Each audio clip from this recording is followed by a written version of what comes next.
Hello दोस्तों, refix India के YouTube channel पे आपका फिर से स्वागत है। और आज के वीडियो में हम बात करेंगे, हमारे पास एक सेट आया है जो कि व्यू कंपनी का सेट है। और इसके अंदर जो पैनल लगा हुआ है वो हमारे पास यहाँ पर एक सैमसंग कंपनी का पैनल है। बेसिकली दोस्तों, ये जो पैनल होता है ये हमें ज्यादातर सोनी के सेट में देखने के लिए मिलता है।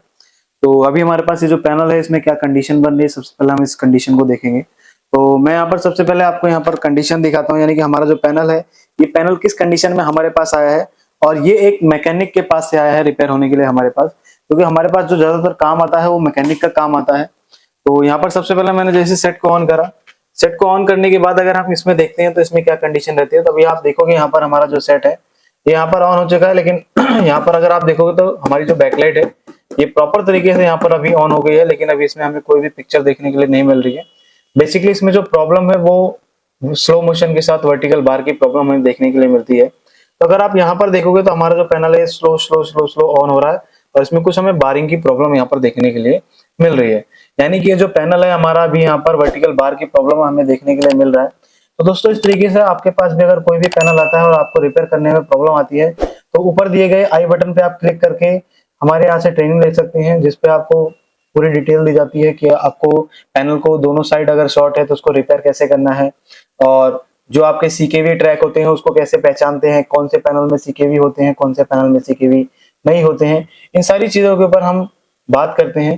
तो आइए इस पैनल को ठीक करने की कोशिश करते हैं और यहाँ पर हम वीडियो को स्टार्ट करते हैं।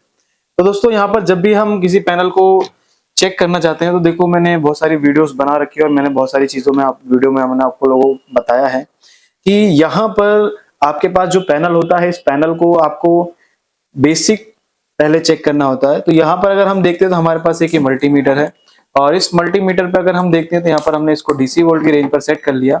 और डीसी वोल्ट की रेंज पर सेट करने के बाद अगर हम यहाँ पर इसको चेक करेंगे तो दोस्तों, यहाँ पर अगर हम देखते हैं तो हमारे एक पॉइंट को यहाँ से ग्राउंड पे लगा लिया। ग्राउंड पे लगाने के बाद दोस्तों हम सबसे पहले जो वोल्टेज चेक करेंगे, अगर आप यहाँ पर देखोगे तो यहाँ पर आपका ये फ्यूज है, और इस फ्यूज पे अगर हम देखते हैं तो हमारे पास जो वोल्टेज है वो यहाँ पर 12 वोल्ट की सप्लाई आनी चाहिए।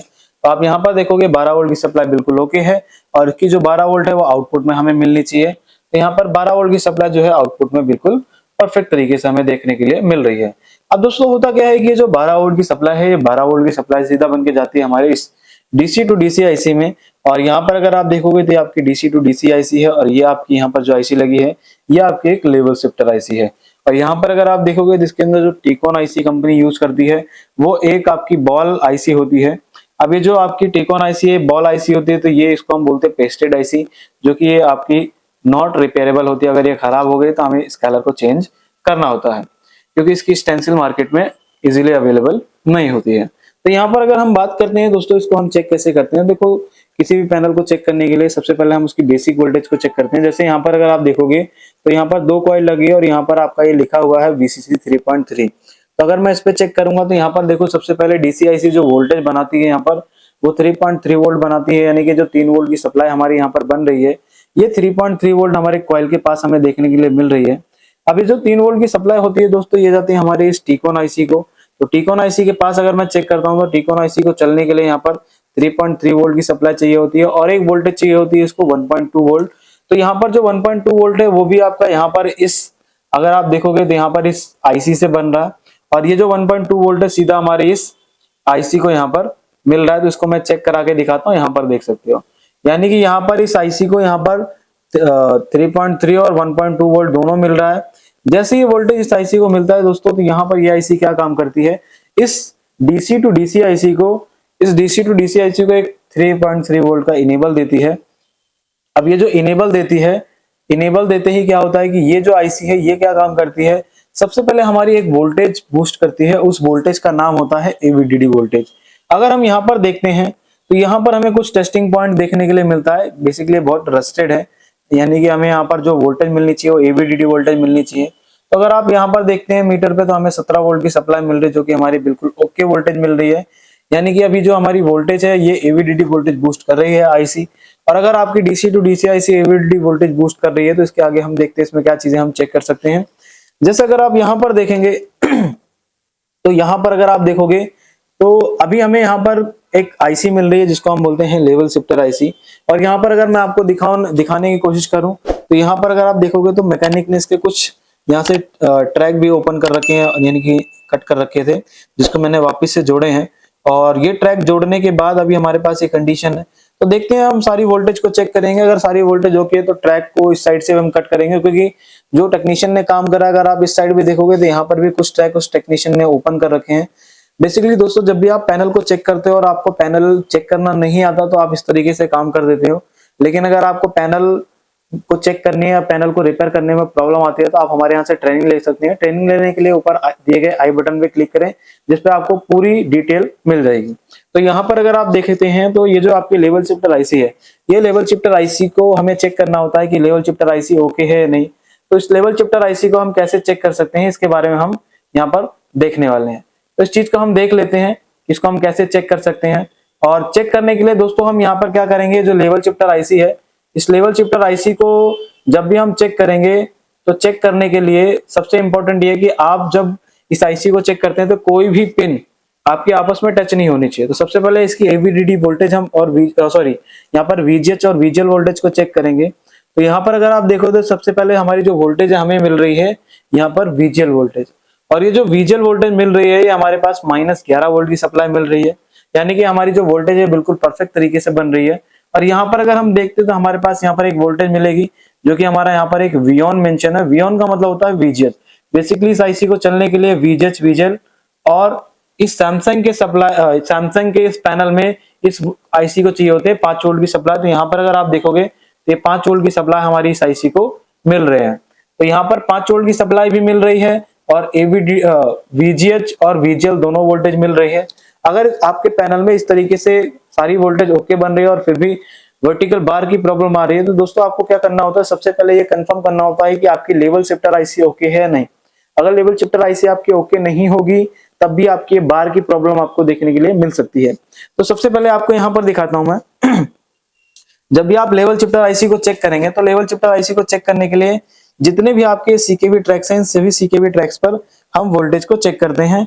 तो यहाँ पर अगर आप देखोगे तो कुछ सीकेबी ट्रैक्स हैं।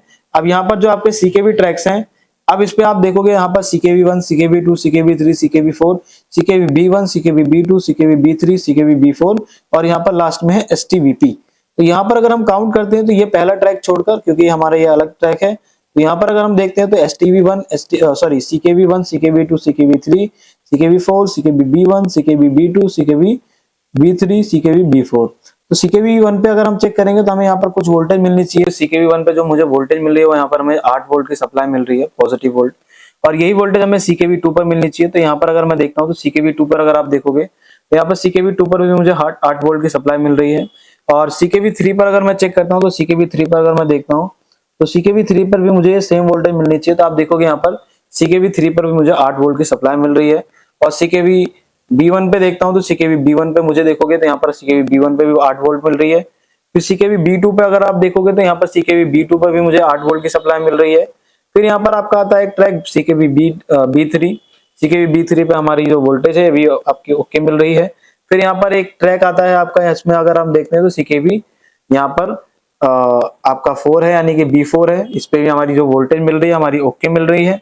फिर यहाँ पर आपका एक सिग्नल है जिसको हम बोलते हैं STV। तो यहाँ पर STV पे देखोगे तो आपकी -वोल्ट की सप्लाई होनी चाहिए, जो कि हमें यहाँ पर बिल्कुल परफेक्ट तरीके से देखने के लिए मिल रही है। तो अगर हमारे पैनल में सारी वोल्टेज ओके बन रही है और इस तरीके से प्रॉब्लम आ रही है, यानी बार की प्रॉब्लम आ रही है, तो सबसे पहले आपको क्या चीजें इसमें मेजर करनी होती है, देखो दोस्तों आपको बताता हूँ। तो अगर आप यहाँ पर देखेंगे तो हमारे पास यहाँ पर जो आपकी लेवल शिफ्टर आईसी है, इस लेवल शिफ्टर आईसी के पास में कुछ सिग्नल और निकलते हैं। जैसा कि अगर आप देखोगे तो यहाँ पर एक सिग्नल है, जो कि एक सिग्नल की लाइन में यहाँ पर हमें रेजिस्टेंस देखने के लिए मिल रहा है। अब ये जो सिग्नल होता है, इस सिग्नल का नाम होता है SFCR। यहाँ पर अगर हम देखते हैं तो इसमें हमें माइनस वोल्टेज की वोल्टेज मिलती है। तो यहाँ पर अगर हम देखते हैं तो आप देखोगे यहाँ पर हमें -11 वोल्ट तो मिल रही है। अब इसके रेजिस्टेंस के अगर हम आउटपुट में देखते हैं तो दोस्तों यहाँ पर अगर आप देखोगे, आउटपुट में अगर आप देखोगे तो मुझे यहाँ पर थोड़ी सी कम वोल्टेज की सप्लाई मिल रही है माइनस में, और उसमें कुछ वेरिएशन हमें देखने के लिए मिल रही है। यानी कि यहाँ पर जो वोल्टेज है वो स्टेबल नहीं है, और यहाँ पर जो हमारी वोल्टेज प्रॉपर जो इनपुट हो रही है वो 11.56 यानी 56 हो रही है, यानी 11.56 वोल्टेज यहाँ पर माइनस हमें मिल रही है। अब यहाँ पर जैसे हमें ये वोल्टेज मिल रही है तो दोस्तों यहाँ पर अगर हम देखते हैं आउटपुट में तो कभी 9 वोल्ट हो रही है, कभी 10 वोल्ट हो रही है। तो इस कंडीशन में सबसे पहले हम इस रेजिस्टेंस को मेजर करेंगे कि ये रेजिस्टेंस हमारी कितनी वैल्यू की है। और ये चीज मेजर करने के लिए आपके पास इस तरीके से आपके पास स्केलर होनी चाहिए। अगर आपके पास स्क्रैप नहीं होता तो रिपेयर करना थोड़ा कई बार मुश्किल होता है। या तो आपके पास इसका स्क्रैप होना चाहिए, आपको आपके पास इसकी डाटा शीट होनी चाहिए। अब यहाँ पर अगर हम मेजर करने की कोशिश करते हैं तो सबसे पहले इस रेजिस्टेंस को अगर मैं चेक करता हूँ तो यहाँ पर अगर आप देखोगे इस रेजिस्टेंस की वैल्यू मुझे दिखा रहा है 35 किलो ओम्स की वैल्यू दिखा रहा है। और यहाँ पर अगर मैं सेम सर्किट में यहाँ पर चेक करता हूँ इस रेजिस्टेंस की वैल्यू, तो यहाँ पर अगर मैं इस सर्किट में चेक करता हूँ तो मुझे जो यहाँ पर मिल रही है वो 513 ओम की रेजिस्टेंस मिल रही है।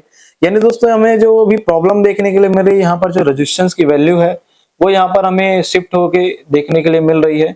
यहाँ पर 30 किलो ओम्स और यहाँ पर जो आपकी वैल्यू मिल रही है वो यहाँ पर 500 ओम के अराउंड मिल रही है। तो अभी क्या है कि हम इस रेजिस्टेंस को एक बार रिप्लेस करेंगे और रिप्लेस करने के बाद इस पैनल की कंडीशन देखेंगे कि रिप्लेस करने पर हमारा जो पैनल है इसकी क्या कंडीशन रहने वाली है। तो सबसे पहले हम यहाँ पर एसएमडी को ऑन कर लेंगे और एसएमडी ऑन करने के बाद इस रेजिस्टेंस को चेंज करेंगे। दोस्तों ऐसा होता है कि जब भी आप किसी कंपोनेंट पे काम करते हो तो आपकी हैंड स्किल बहुत अच्छी होनी चाहिए। अगर आपकी हैंड स्किल अच्छी नहीं है तो उस कंडीशन में क्या हो सकता है कि आप पीसीबी को बर्न कर सकते हो। तो यहाँ पर पीसीबी बर्न ना हो इसके लिए आपको क्या करना है, आपकी हैंड स्किल पे काम करना पड़ेगा। तो यहाँ पर अगर हम देखते हैं तो सबसे पहले हम इस रेजिस्टेंस को एक बार रिप्लेस करके देखते हैं। तो सबसे पहले इस रेजिस्टेंस को हम निकाल देते हैं। और जब भी आप काम करते हैं तो दोस्तों जब भी आप काम करेंगे तो बिल्कुल फिनिशिंग के साथ काम करेंगे। तो यहाँ पर इस रेजिस्टेंस को हमने रिमूव कर दिया और जो ये रेजिस्टेंस हमारी ओके वाली है इस रेजिस्टेंस को रिमूव करके हम डायरेक्टली अपने इस बोर्ड पे लगा देते हैं। तो यहाँ पर हमारी जो रेजिस्टेंस है इसको हम ले लेते हैं छोड़ गई थी। तो इस रेजिस्टेंस को आप बिल्कुल परफेक्ट तरीके से यहाँ पर इसको लगा देंगे। तो यहाँ पर अगर आप देखेंगे दोस्तों तो हमारी जो रेजिस्टेंस है यहाँ पर बिल्कुल परफेक्ट तरीके से हमने लगा दी है। अब रेजिस्टेंस लगाने के बाद दोस्तों सबसे पहले हमें क्या करना है, यहाँ पर सबसे पहले इस रेजिस्टेंस की एक बार हमें वैल्यू यहाँ पर चेक करनी है। अब यहाँ पर हम इसकी वैल्यू को एक बार चेक करेंगे। तो यहाँ पर अगर आप देखोगे तो इसकी वैल्यू अभी हमें 514 ओम दिखा रही है। अब यहाँ पर अगर हमें वैल्यू ओके दिखा रही है तो सबसे पहले इसको हम थोड़ा सा यहाँ पर एक बार क्या काम करते हैं, एक बार हम इसको क्लीन करके देखेंगे और क्लीन करने पे देखते हैं कि इसकी क्या कंडीशन रहती है। तो उसको हम अभी ब्रश से थोड़ा सा क्लीन कर लेते हैं। अब यहाँ पर ब्रश से थिनर डाल के थोड़ा सा हमने इसको यहाँ से साफ कर लिया। और यहाँ पर क्लीन करने के बाद दोस्तों हम क्या करेंगे, इसको पावर देंगे और पावर देने के बाद इसके हम इनपुट और आउटपुट वोल्टेज को चेक करेंगे। कई बार ऐसा होता है कि अगर आप पैनल को प्रॉपर तरीके से चेक नहीं करते और प्रॉब्लम कहीं और है, हम काम कहीं और कर रहे हैं, तो ये सारी चीजों को चेक करते हैं तो उससे क्या होता है कि प्रॉब्लम जो आपकी सही होने वाली है उससे प्रॉब्लम बढ़ भी सकती है। तो यहाँ पर हम सबसे पहले इसकी इनपुट वोल्टेज अगर चेक करते हैं तो आप देखोगे यहाँ पर 11 माइनस वोल्टेज मिल रही है मुझे। और आउटपुट अगर चेक करता हूँ तो अभी आप देखोगे मुझे यहाँ पर 11 माइनस वोल्टेज मिल रही है। यानी कि दोस्तों अभी हमारी जो यहाँ पर वोल्टेज मिल रही है वो 11 माइनस वोल्टेज मिल रही है, ओके है। और अगर हमारे पास ये वोल्टेज मिल रही है और ये वोल्टेज मिल रही है तो हम क्या काम करेंगे, सबसे पहले यहाँ पर पैनल की पिक्चर को देखते हैं। तो यहाँ पर एक बार मैं इसको पैनल को उठा के देखता हूँ कि पैनल की क्या कंडीशन है, उसमें देखते हैं। अगर हम तो यहाँ पर अगर आप देखोगे दोस्तों अभी इसमें देखोगे तो हमारा जो पैनल है बिल्कुल परफेक्ट तरीके से चल रहा है। इसमें कोई भी स्कैनिंग लाइन हमें देखने के लिए नहीं मिल रही है, क्योंकि ज्यादातर क्या होता है जब मैकेनिक काम करता है तो उसके पैनल में स्कैनिंग लाइन आ जाती है। और कई बार ऐसा होता है कि सीकेवी को कट कर दिया, सीकेवी को काटने के बाद उसमें बार की प्रॉब्लम आ रही है। तो इन सारी चीजों को हम अपने ट्रेनिंग में बताते हैं कि ट्रेनिंग में इन सभी चीजों का कैसे सोल्यूशन आप निकाल सकते हो और सीकेवी काटने के बाद आपका सेट रिपीट ना आए, इन सभी चीजों का सोल्यूशन होता है। तो अगर आपको वीडियो पसंद आई हो तो वीडियो को लाइक करें, शेयर करें और चैनल को सब्सक्राइब जरूर करें।